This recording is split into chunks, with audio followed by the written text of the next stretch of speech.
Ayan, mga kaibigan, mga kamag-anak, at mga kakilala doon sa atin at dito sa Vallejo, sa Channel 27, Bigat, sa pamamagitan ng Comcast, at ito'y maririnig sa inyong mga tahanan tuwing Martes at Biyernes ng gabi, alas 6:30 hanggang alas 7. Dito mga kaibigan, makikilala natin mga iba't ibang kapanayamin ng inyong abang lingkod at dito masasagap ang mga huwaran nila sa buhay, ang mga karanasan nila na maaari nating gayain o payamanin o higpitan pa. Kaya ngayon ang maririnig natin ay walang iba kundi si Binibining Remy Samia. At ipapagpatuloy niya ang kanyang mga kailangan sabihin sa iyo para makilala ninyo siya ng mas lubusan. Remy? Ang pangalan ko ay Serenidad Samia. In short, Remy. Just call me Remy. Si Ate Lori ay kasama ko dito sa Marina Tower. At siya ang aming Pangulo dito or President. At nagagalak akong inanyayahan niya ako dito. Bagamat hindi ko alam kung ano yung mga namin ngayon. Kaya tuloy-tuloy itong aming panayam. So, magandang magandang gabi sa inyong lahat. At sana magustuhan ninyo ang aming panayam ngayon. At ang inyong panayam na ito ay hindi lang Tagalog, kundi English. Taglis kung minsan. Kung kailanganin, Espanyol. Okay. Pagpatuloy mo, Remy, ang pagpapakilala sa sarili mo, kung saan ka nang galing, kung anong parte ng Pilipinas, at kung saan ka nag-aaral, mga karanasan mo doon. Kailangan natin marinig yun. Sige. Unang-una, naging teacher ko basta teacher in Pampanga, Masantol, Pampanga, Masantol District, in the division of Pampanga. At pagkatapos kong maging teacher, naging head teacher ako, naging principal, up to the time that I was appointed as a public schools district supervisor. At pagkatapos nun, masasabi ko sa inyo kung paano ang simula. Nag-aral ako, nakatapos ako ng high school sa Pampanga Institute, the Philippines. Pagkatapos noon ay nagpatuloy ako. Kumuha ko ng BSE Ed or Bachelor of Science in Elementary Education sa Philippine Normal University. Pagkatapos noon, pinagpatuloy ko pa rin ang aking pag-aaral. Nakatapos ako ng Master of Arts in Education sa Angeles University Foundation. At tuloy ko pa rin sa PhD or doctoral. Nakatapos ako doon ng Doctor of Philosophy. Then, after that, 2004, I graduated taking my PhD, and then I went here in the United States. How did you come over, Remy? I was petitioned by my daughter, who was here, who was an American citizen, together with my husband, Jose. When you came over here, did you bring your siblings with you? No, because my youngest sibling was then, I think she was already 21, so she can come with us. Almost our age. Yes. And the 3 others are here in the United States, 2 here in Vallejo, and 1 in New Jersey. But then, when you came over, were you just very willing to give away your position in the Philippines and coming to a foreign land where you do not know so much? Were you not scared? Were you not apprehensive? Or were you not having doubts? What did you feel then? Well, at first, I was not really, I do not know what to say, but before I would like to stay there in the Philippines because I still have 1 year to continue my job as public schools district supervisor. So I had my retirement, early retirement, ahead of 1 year. Then I decided, together with my husband, to come here in the United States. When you were there, were you ever thinking of landing in a teaching position? Or were you open to any kind of profession or work, as to say, when you came here? Well, my first priority is to land on a job related to my former job in the Philippines. But anyway, I told myself, I can accept any job, provided it is a job where I can use my expertise. Well, and good for that. At least you're ready for the market to haggle on you and your expertise, and you landed as a bilingual tutor, in which we are at part of that. I was also a bilingual tutor. I was also a substitute teacher, and subbing is a very difficult thing and a very crucial thing. And I don't like to remember those days because this job is very challenging. The students really challenge us. Really? I don't know. That's for what really reason. the case. Yeah. And then I ask my grandkids, they say, we just love to tease the sub. And pity for us, but then I told them, there are times when I tell them, you just be thankful that somebody's with you with another experience. And for a change, I told them. Yes. Sometimes they listen, sometimes it works. With all the paperwork that the district give us to have for their work, they are tired of that because they have been recycled and recycled and recycled. Now so much for that. Well, in my first year here, when I was hired as a sub-secretary, I go to different schools. They just call me. It's a on call. That's why it's very difficult.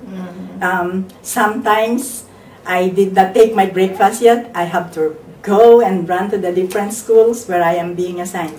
Then as a self-tester, I enjoyed it because I was with different bilinguals. We have Chinese, we have Mexicans, Filipino, all Asians. No? Those who do not speak English. their first language is not English. Yeah. To test their English proficiency. That was a challenge too for you, right? Yes. But then you got it, and in the meantime, in the long run, you enjoyed it. Yes, I enjoyed it because it's related to my work in the Philippines. I enjoy to impart knowledge to the students. I love my students, really. I miss them. Yeah, because that rapport that we have helps both ways. Yes. And they feel the positive signs in us, in our motherly care to them, which they cannot find in any other nationality. Well, those were the good days. But then, in the meantime, did you do something else when you don't have your schoolwork? I did translations for the district. I do translation for the different forms being forwarded to the parents so that they could understand better in Filipino what they want to relate to them. And then during seminars, I also translate some documents. We did development training in the district. In that case, do you feel that you have shared enough of what you have, or do you still have there a pile of things to share with your early age of retirement, of getting out of the job? What do you feel now? Before my, shall we call it retirement? Shall we? I also applied for a position of teaching Filipino in the high schools at Bethel and Hogan, but because there was already a budget cut, there was no vacancy for that. Actually, I was a Filipino teacher and psychology teacher in college in the Philippines.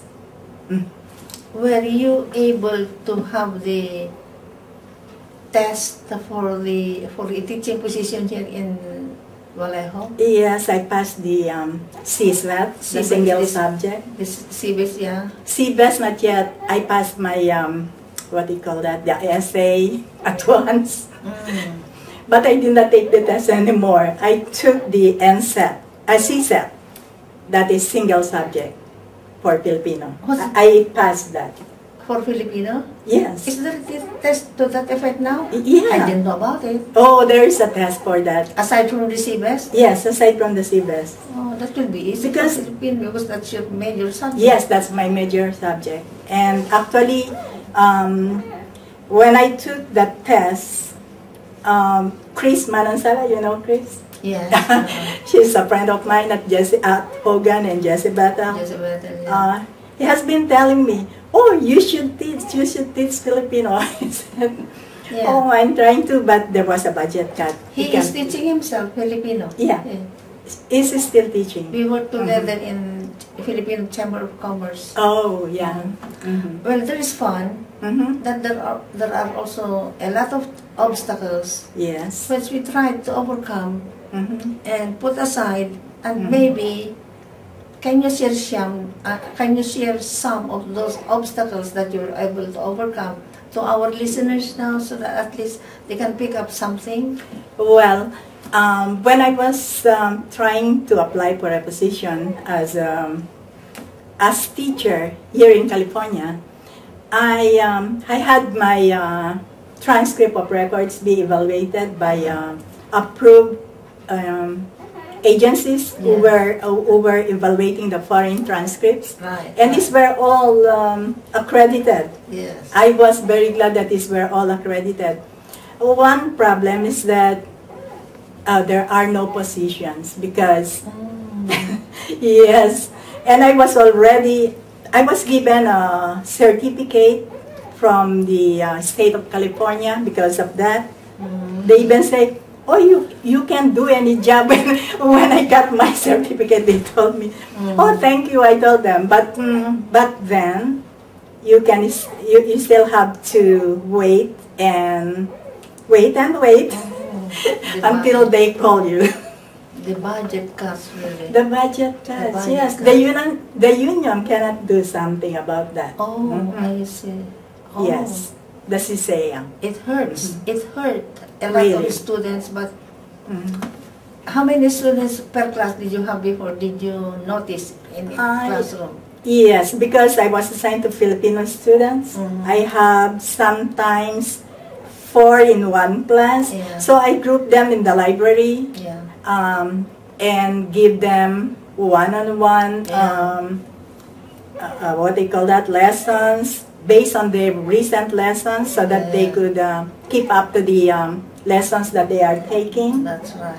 And I was really, my award is that when they do some the remarks that I did help them succeed in their studies.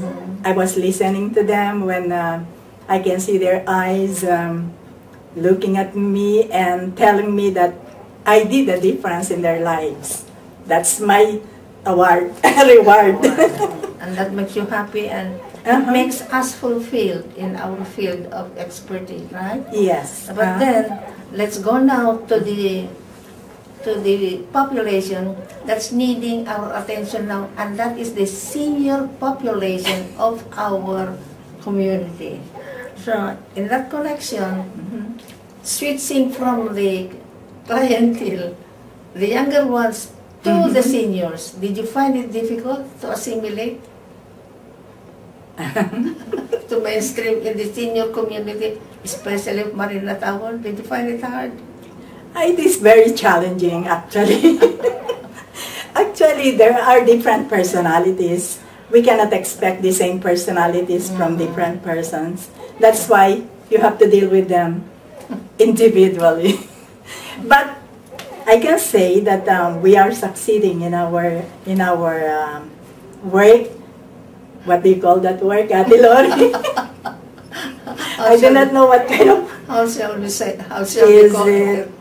for humanity reasons? Yes.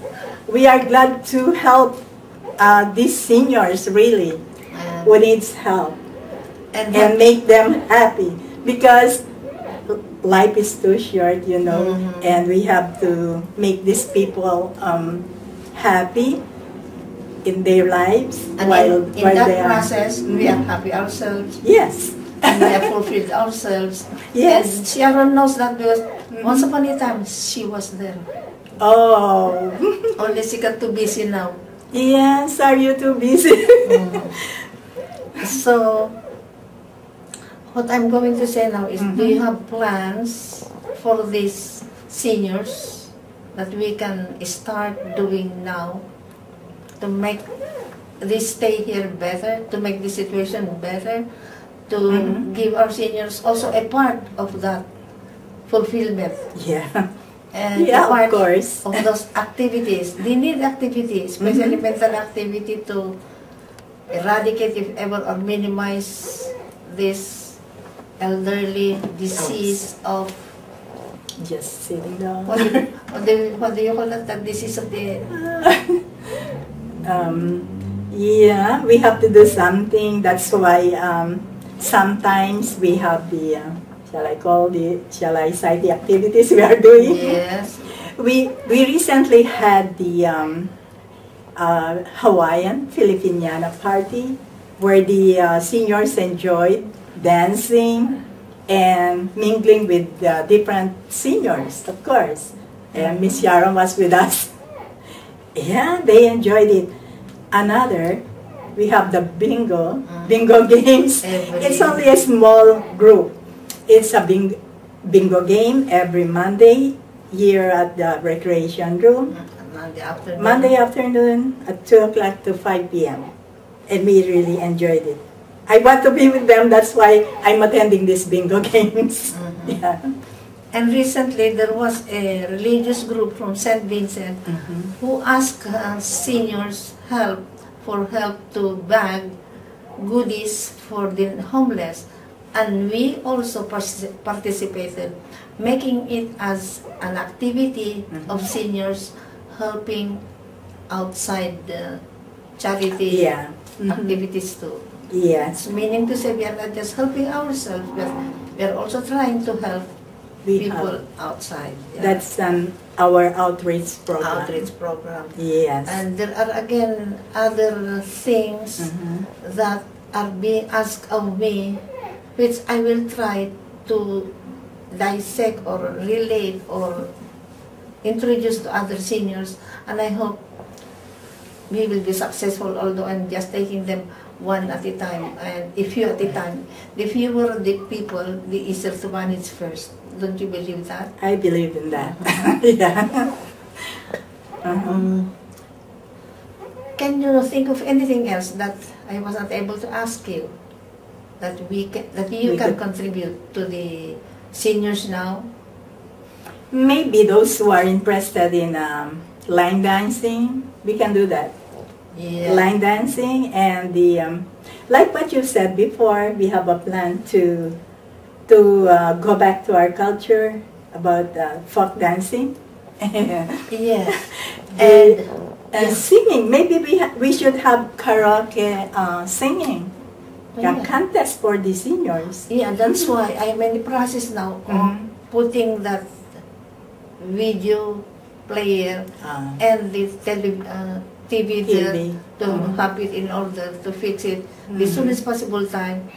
The DVDs there for the exercises to the seniors, and the tapes are, some of the tapes are ready, and we will also insert some religious activities. Oh yeah. Religious, that something will like be Bible study. Oh, that would be great. Yeah. I know you have many plans, Ate Rory. So many I'm plans. with you. Thank you for that. Yeah. I'm glad you are there supporting, because it's not easy. It's not easy at all. Did you notice that, Remy? Yes, It was not I know. easy. Very challenging. So many obstacles that I could hardly go ahead until such time that I just plunged ahead. And from that experience we learned. Yes. So, This is my first time to join a senior group. I thought oh, I'm already a senior. I'm already a senior, so I think I should make myself busy. Yeah, yes. in order not to just watch the TV and then what else, sit down. In order to be healthy, you have, sometimes we stroll in different stores so that we could walk. Yeah, or walk around. Walk around Marina, what do you call that? There, in front. Tell me, in relation to the instructional process of paper and pencil, what other aspects of that process did you do with these students in that bilingual program? Well, I joined them in their extracurricular activities. Yes. And how? How did you do that? When I was at Hogan, they were making these lanterns, Pamasco lanterns. Yes. And then they sell some of the lanterns Oh. to those who are interested. And then they make these as their funds for other activities. Yeah. And aside from selling and making, I think there's even a contest as to the best. Yes, the best lantern. And Yeah. meaning significance on the creativity, all Yes. the sorts, yeah. They say something about the lantern, by group or by individual. If there is only one individual who made that lantern, they are going to say something about it. What does that lantern means to them, like that. And then if this is being judged, there are some judges concerning that, and they pick the best. And that's an incentive for the students. And do you think it did good to the students? Do you think it gave them some kind of cultural advancement development or cultural liking? For sure, they really did that. Do you know that they are not only Filipinos.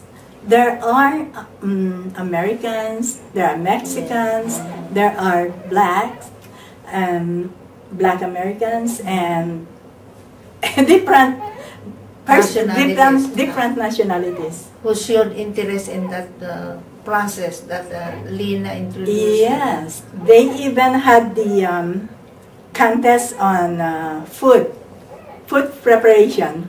Yes, and about Filipino cuisine.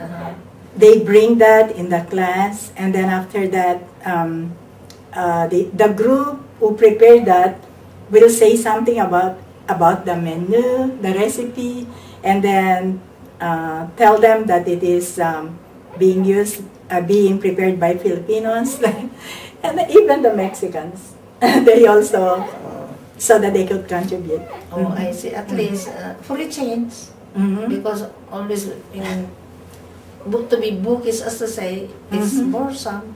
So something like diversity too. Yes. In the activities, and they're learning. Yeah. And different dances that are being introduced. These are folk dances in the Philippines. Chris and Atilina, I remember her, Villanueva. Sometimes I share with what I mean is, I relate to these activities. I go with them when they have the presentation. The procession, something. Yes. The parade. Yeah. And the students enjoyed it very much. Lina was here 2 times. Oh. She was one of the 2 speakers that we had at the very beginning of this program. Oh. And she came again. I invited her again to see what has transpired, what were the developments that were introduced, or say, effects of those past learnings, if they're still there, and she said they're there, and you're now here also vouching for the continuous observation of the significance of these activities, which the program itself is happy about. And Yeah, Sharon, she would like it to be continued. It should be continuous, she Yeah. said. Mhm. maybe I will take. Why? Maybe I will be taking her again for one more time, so that at least we will see the progress. Now that you are here, the more the better. Mhm. And Mhm. now, ladies and gentlemen, Yeah. this ends our program, and I hope that you enjoyed it. I hope you can relate to this kind of activity, to this kind of program, and I hope you will watch VCAT Channel 27, 6:30 to 7 o'clock every Tuesday and Friday. So, see you then. Watch it, and you will not regret. Bye.